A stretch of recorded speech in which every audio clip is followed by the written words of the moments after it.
What's up mga tol, kamusta na? At gusto ko lang ngayong batiin ng Happy Valentine's Day kasi February 14 ngayon, so araw ng mga puso, lalo na sa mga kapwa nating OFW. So sa mga nandito sa Saudi, hindi natin ramdam. Siguro sa Pilipinas usong-uso yung mga nag-date dyan, lalo na yung mga magpa-partner. Pero dito sa Riyadh parang wala lang, kaya normal na araw. At pauwi pa lang tayo galing trabaho mga tol. Siguro pagdating natin sa bahay, pag-usapan natin ang tungkol sa usapang pag-ibig naman kasi Valentine's Day. So ito yung magiging topic ng vlog natin ngayon, about relationship, about long distance relationship, at sa kabuuan usapang pag-ibig. So sa bahay na lang. So naisipan ko lang mga tol gumawa ng video ngayon, parang nakikipagkwentuhan lang sa inyo kasi total araw naman ng mga puso. Habang tumitingin ako sa newsfeed ng Facebook ko nakikita ko yung mga napaka-sweet na mga posts, napaka-sweet na mga status nila magkasama yung mga magjowa, nag-celebrate sila ng Valentine's. Syempre medyo masakit sa atin yun, no? Kasi alam niyo naman tayo dito sa abroad hindi naman natin kasama yung mga minamahal natin sa buhay. Naisipan ko lang mga tol na gumawa ng video about sa pag-ibig, about sa long distance relationship. Dahil alam ko mga tol na marami sa inyo talagang ilang taon nang nag-iisa dito sa ibang bansa at namimiss nyo na ang inyong mga mahal sa buhay. So siguro sa mga ganyang sitwasyon mga tol lang, maipapayo ko lang wala tayong ibang kailangan dyan pag mga ganyang sitwasyon ng kalungkutan, kundi ito lang, ganyan lang, ito tissue, tapos yung palad mo.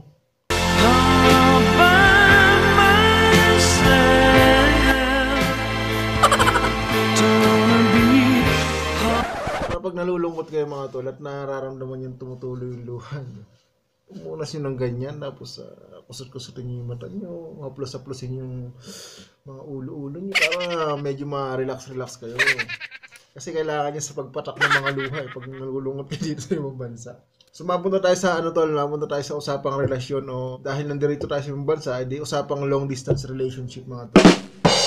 Bago ituloy itong video nito mga tol, papakita ko lang yung konting clip na nakuha ko sa mga malalapit na kaibigan ko dito. Sila yung mga natitirang kasama ko dito sa company namin dito sa Riyadh.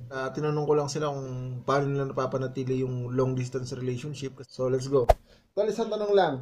Paano nag-work yung long distance relationship para sa inyo? Anong sikreto? Ano lang, suportahan nyo lang yung isa't isa. Kung naglalaro ka ng ML, paglaruin mo rin yung jowa mo ng ML. Yun lang, tol. Yun lang, tol. Ilang taon na kayo hindi magkasama, tol? 2 taon na.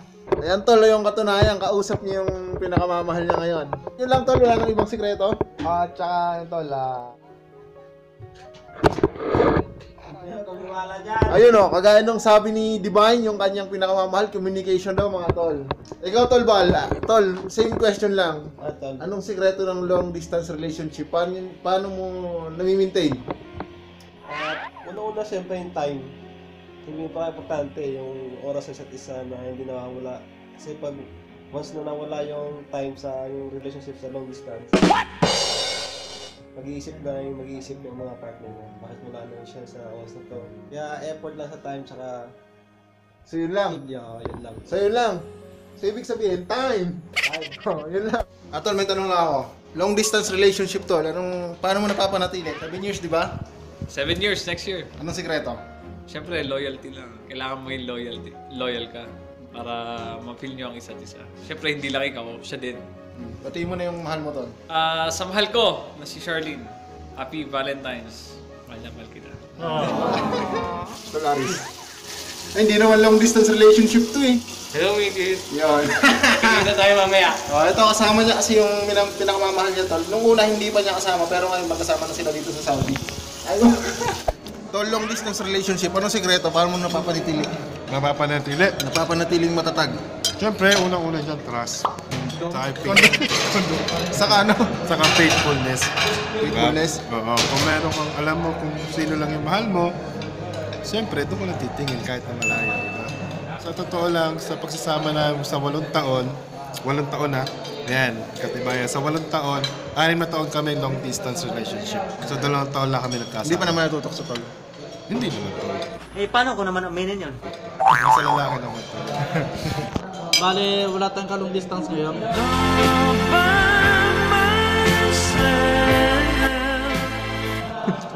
Pero naghahanap, tol. Willing to wait pa naman. Ito wala ka naman balak idagdag doon, tol. Wala na tol, basta yun lang. Tiwala lang, tiwala sa isa't isa. Ano?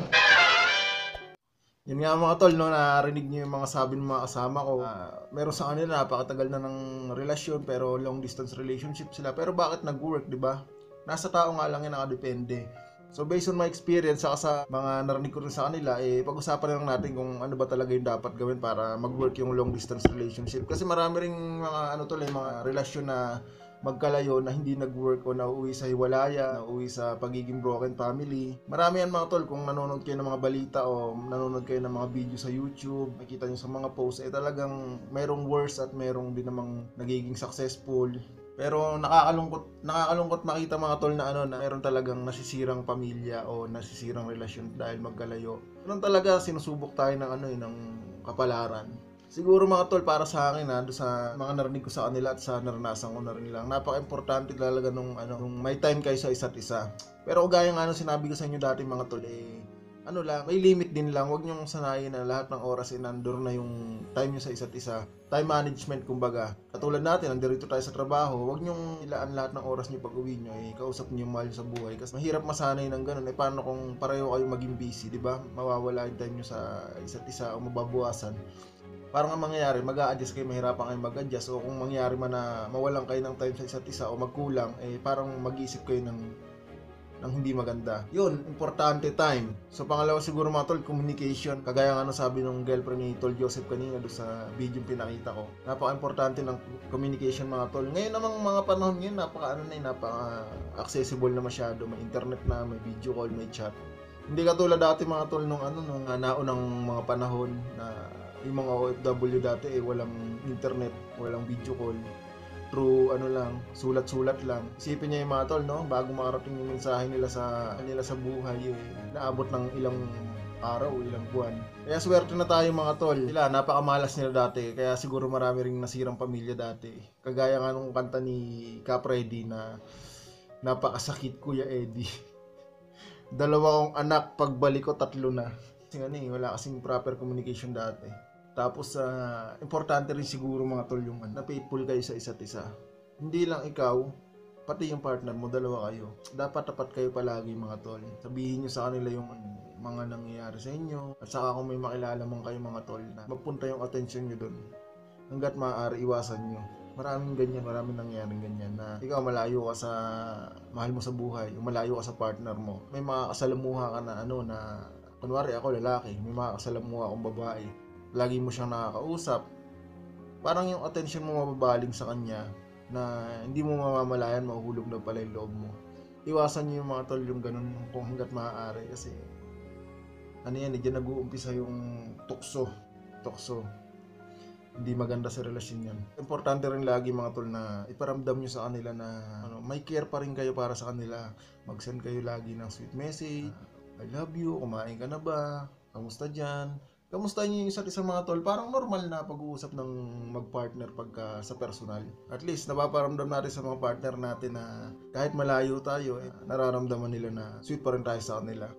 Panindigan niyo yung mga pinangako niyo sa kanila, yung pinangako niyo sa isa't isa. Pangako na bago kayo malayo ng landas, pinangahawakan kayo mga salta sa isa't isa. Panindigan niyo yun mga tol. At mga tol, laging positibo kayo mag-isip. Yung ibig ko ba sabihin na huwag kayo mag-iisip ng negatibo. O kung halimbawa, mayroon kayong pakiramdam nyo na bakit ganito, hindi siya gano'n nakapag-send ng message. Usapin nyo ng maayos mga tol sa proper way. Huwag muna kayo magbibitaw ng pambibintang o kung ano. Kasi lahat naman ng bagay, mabuti man o masama, nadadaan yan sa magandang pag-uusap. Bago kayo maggawa ng violent reaction. Based on my experience din lang naman yun. So sana sa mga tulad kong nasa malayo at sa ganun na rin sa mga partner natin na nasa Pilipinas o nasa mga panig ng mundo, sana maging faithful tayo at pakita natin sa mga partner natin na tapat tayo sa kanila. Kung may tukso man na dumating, iwasan natin, pigilan natin yung sarili natin. Saka maging open lagi tayo sa kanila mga tol. Huwag natin hayaang mawala yung closeness na meron kayo nung bago kayo maghiwalay. Laging keep in touch para ramdam nyo na malayo man kayo ay malapit rin. So muli mga tol, maligayang araw ng mga puso sa inyo. Kahit hindi man Valentine's mga tol, gawin nating araw-araw ay Valentine's na ipakita natin sa kanila na araw-araw ay araw ng pagmamahalan, araw ng mga puso. tandaan nyo mga tol, yung mga partner nyo ngayon, kung mga mag-boyfriend o mag-girlfriend pa lang kayo o bago pa lang kayo mag-asawa, yan ang makakasama nyo habang buhay. Yan yung magiging treasure nyo sa habang buhay mga tol. Yan yung magiging kayamanan nyo na pangahawakan nyo, yung partner nyo. Yan yung magiging pamilya nyo. Yan yung makakasama nyo hanggang sa pagtanda. Kaya hanggat maaari ay ingatan natin sila, mahalin natin sila, at maging tapat tayo sa kanila. So yun lang. At tatawagan ko muna ang aking partner kasi bigla ako na-miss mga tol. Ayun mga tol, ito nga pala yung you know, Happy Valentine's. Ang aking mag-ina, yan, kausap natin ngayon sa video call. Isang hi naman dyan, Hal, sa mga subscriber. Mga tol. Ayan, nasa ano sila mga tol, nasa Mindoro sila, sa Pilipinas. Kita nyo, dapat lagi may communication pagka long distance relationship kayo para good. Tatanungin pala kita, ikaw na lang i-interviewin ko. Anong sikreto ng long distance relationship? Paano siya mapapanatili? Dapat updated. Paano updated? Dapat updated. Keep on touch lagi. Keep on touch. Dapat dapat pala lagi ko sinasabi yung ginagawa ko sa'yo para di ka magalit, mga ganon. Oo. Siyempre, kung mag-a-adjust ako pa. Grabe ka, ha? Pero ano mo ako talaga, mahal mo talaga ako. Oo, sagat sa buto. Paano kung kunwari, nang babae ako, anong gagawin mo kunwari? Patayin kita. Ano? Patayin mo ayaw ko. It's the one and only Digo Double G. Pero wala nang lahi. Hindi mo talagang ang lahi mo. Hindi ko nang magagawa yun. Sobrang loyal ko sa'yo. Faithful pa ako. Loyal na faithful pa. So, hanggang dito na muna mga tol. Mag-uusap muna kami ng aking asawa. Mamaya na lang ulit yung vlog. Tutuloy natin mamaya. So mga tol, that's it for this vlog muna. At sana nagustuhan nyo itong video na to. Kahit napakasimple lang. So sa mga hindi pa nakasubscribe, click nyo na yung subscribe button dyan. Pati click nyo na rin yung notification bell para ma-notify kayo pag may bagong upload. Muli, Happy Valentine's sa inyo mga tol. Maligayang araw ng mga puso, lalo na sa mga kapwa ko Pilipinong malayo sa kanilang mga minamahal. Manatilihin lang natin maging tapat sa mga partner natin. At saka stay positive lang. Sabay lang tayo sa flow ng buhay. Labanan natin ang mga sarili natin sa tukso. At hanggang dito na lang muna mga tol. So see you in my next vlog. Paalam. See you!